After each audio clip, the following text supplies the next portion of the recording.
Todo empezó un 14 de marzo. Nos confinaron. Solo fue necesario una semana de tiempo para que el insomnio me provocara el delirio. Mi piso tipo japonés, lo digo por sus dimensiones, con ventana al balcón de enfrente, me asfixiaba y yo no comprendía nada. ¿Era real todo lo que estaba pasando? ¿Dónde terminaba la verdad y dónde empezaba el delirio?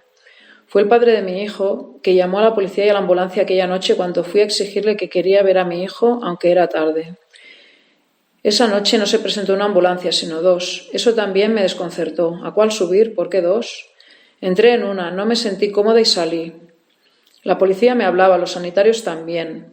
A unos metros estaba la otra. Me querían convencer que tenían que atarme, pero a mí me daba miedo que lo hicieran. ¿En manos de quién acabaría yo?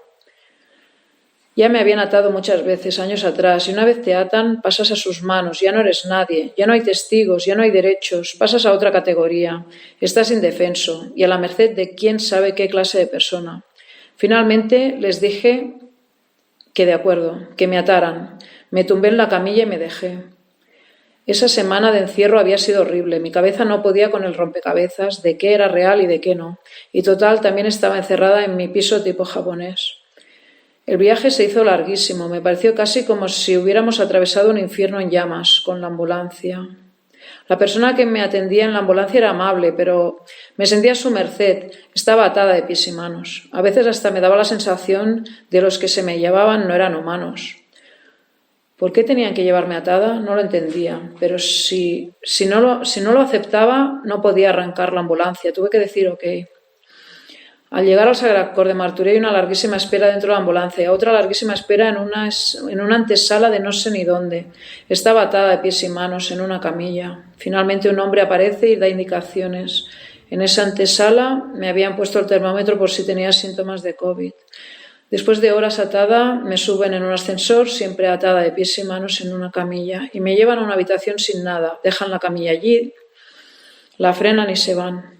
Yo atada de pies y manos, en la camilla, observaba la habitación vacía. Solo había una ventana alargada y alta, y una cámara a mis pies en la parte superior de la pared. No sé cuántos días estuve allí, en esa habitación, atada a la camilla. Solo podía entretenerme mirando al cielo por si aparecía algún pájaro, que sí aparecían, y quería dar significado a sus visitas, si era uno, si eran dos, si aparecían y se iban, o si estaban allí un buen rato, encima de unos cipreses que se veían. La otra distracción era conseguir sacar la funda de la almohada, estando atada de pies y manos, y lo conseguía, con movimientos de hombro, cuello y con la boca.